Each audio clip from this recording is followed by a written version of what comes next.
Hi, my students. I hope you all are doing well. And through online classes, we have completed two chapters in class 8 science, that is, microorganisms and force and pressure.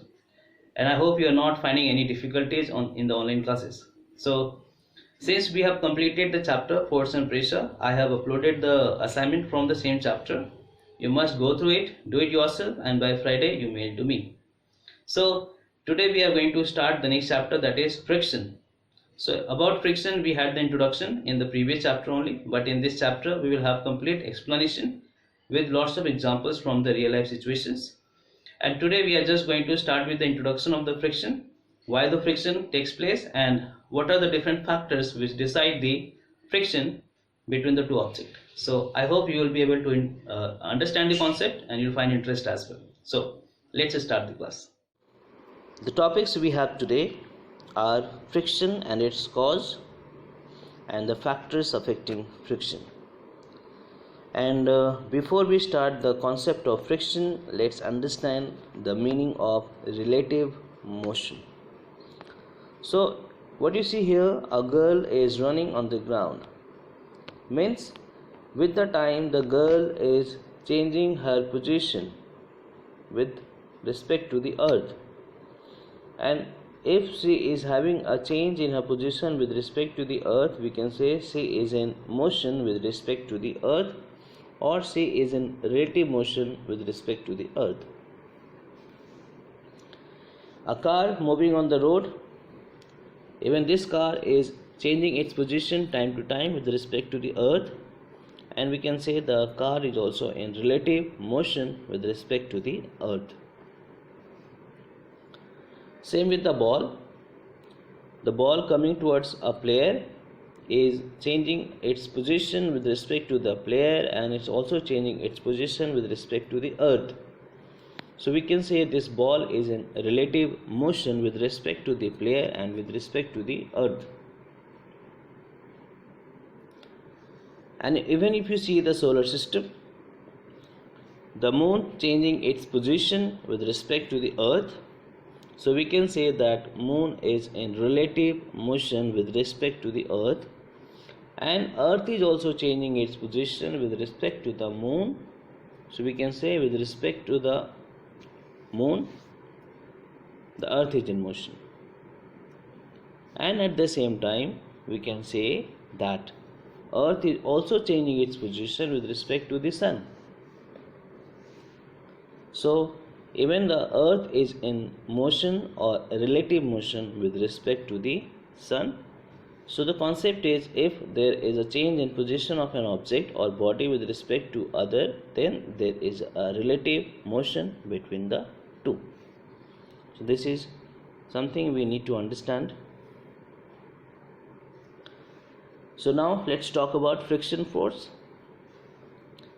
Now you see the picture, one object is placed on the surface and the force is applied on the object towards right.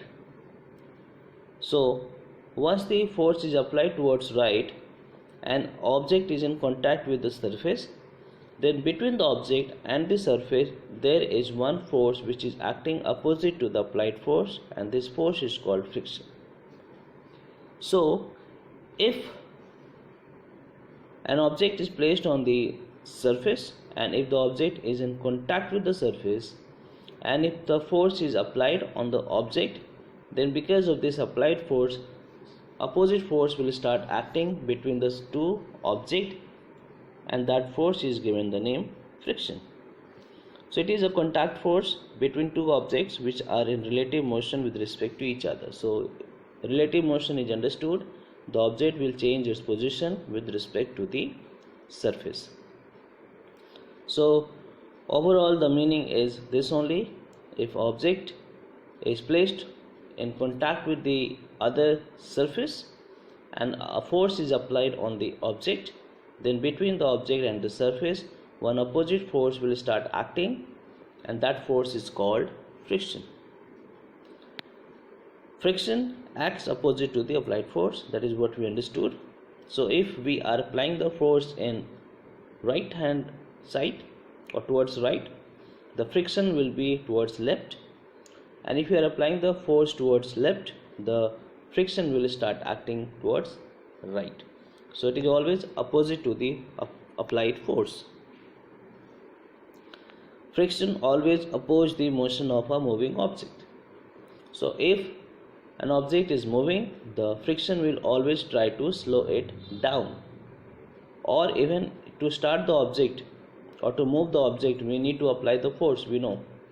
So when we start applying force on the object, the friction start acting on the object, and that prevent the object to come into motion. So to move the object, we need to increase the force time to time, and hence then only we can overcome the friction. So even when we start applying the force to move the object, then friction starts acting, that always try to oppose the motion of the object. Friction comes into play only when there is applied force. So that is one of the conditions we have. If you are not applying any force on the object, or if no other force acting on the object, then we cannot talk about the friction. So applied force must be there, and then only we can talk about the force of friction. And the friction can be friend or foe. Means the friction can be useful and harmful both, and that we will discuss later on. So that is the concepts overall we need to know about friction now. Next, if the friction comes into play, then why? So what are the causes of friction? So let's see one by one. And the very first cause we have is irregularities of the surface. So in general, if you see the surface of the table, it looks very smooth, but if you see the same surface under the microscope, you will see the surface is not so smooth, it has irregularities, that is roughness. So take an example, we have two objects A and B. So A and B are in contact with each other. So the top surface of A is having irregularities, and the bottom surface of the B is having irregularities. So you can see this. So if A and B will come in contact, then what will happen? They will have interlocking. So because of these two surface irregularities, they will have interlocking when they come into contact, and due to interlocking between the two surfaces, the friction takes place. So if you are trying to move the book on a table, so the lower surface of the book and the upper surface of the table are having irregularities, and when you start moving the book, what will happen? The book and the table will have interlocking. So the two surfaces will get interlocked due to irregularities, and then the friction will take place. So the very first cause is interlocking between the two objects due to irregularities of the surfaces.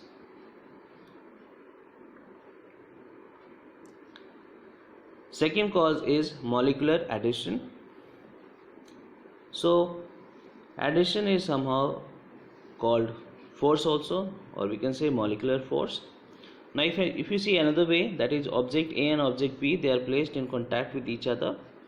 So object A will have molecules and object B will also have molecules, because any object, any matter are having molecules. Okay, so if A and B will be in contact with each other, then between the molecules also, that is the molecules of A and B, can also have a force of attraction.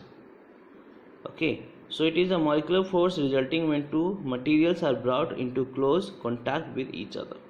So the objects are just placed in contact with each other, then between the two objects, the molecules of the two objects can also attract each other, and that is called molecular adhesion or the force, and because of that also the friction can come into play. Deformation. So if you see an object is placed on the soft surface, means the surface is quite soft, then what will happen? Deformation will take place. That you can see the change in the shape of the soft surface.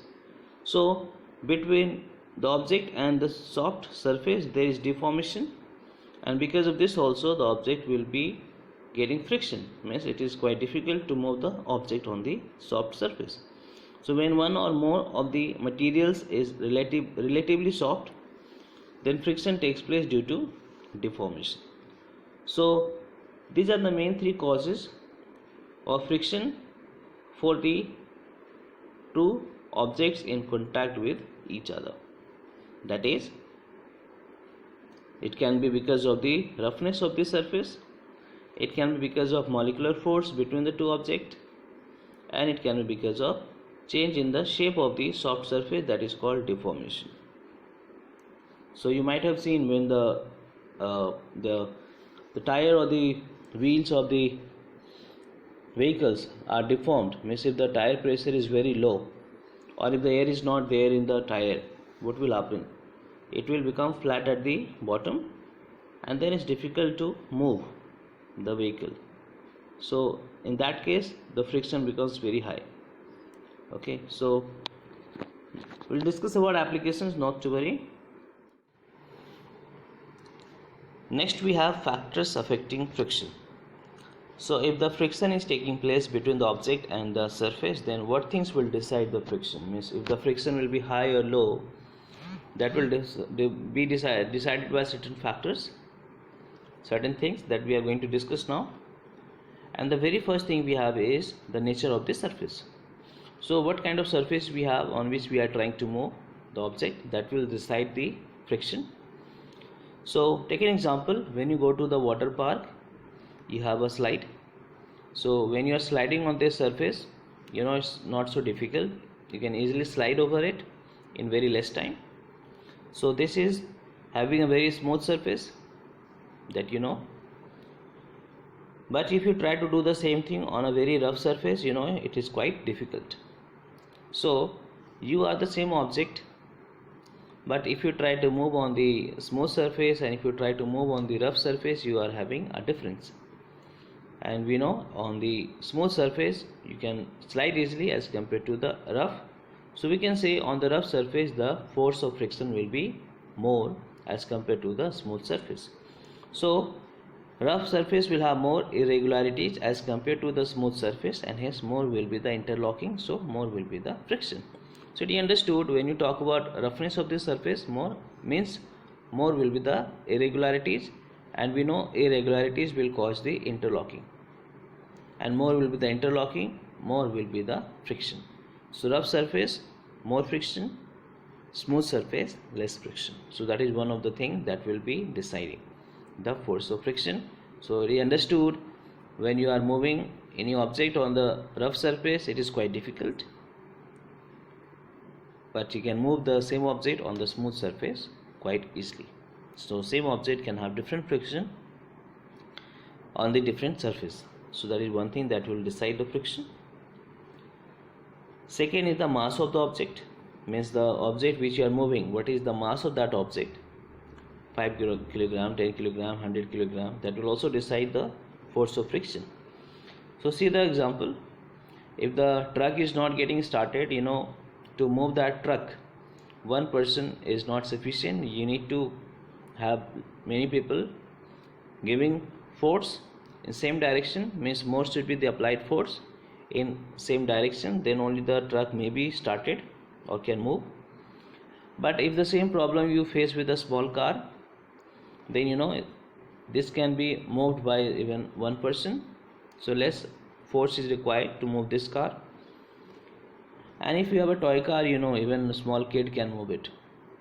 So if you compare, in the case of the truck, more force is required to move. In the small car, less force is required. In the toy car, very less force is required.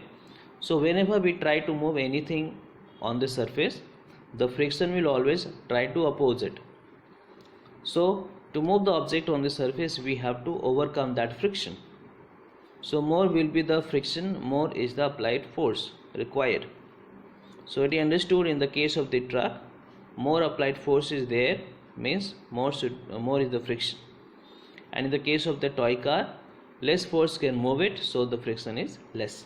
So we can say more is the mass of object, more will be the downward force, and hence more will be the interlocking. So we understood in the previous chapter, that is, if the mass will be high, then more will be its downward force, means it will give more pressure in the downward direction, and more is the pressure, then what will happen, more will be the interlocking between the two. So the heavier object will have more interlocking because of more downward pressure given by it, and hence more will be the friction. So heavier object will have more friction as compared to the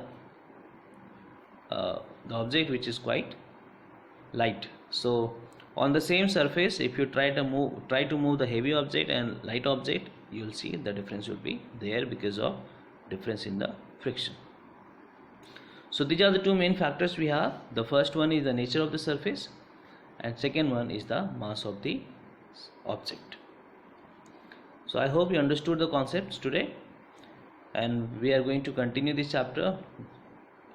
And for today is done. The only thing is you need to maintain the notes, and the worksheet that is given to you, the assignment of force and pressure, which is to be done by you, and that must be done by Friday of this week. And you must mail me the solution of the assignment by Friday night. Okay, so for today is done. Thank you. Take care. Hari Om.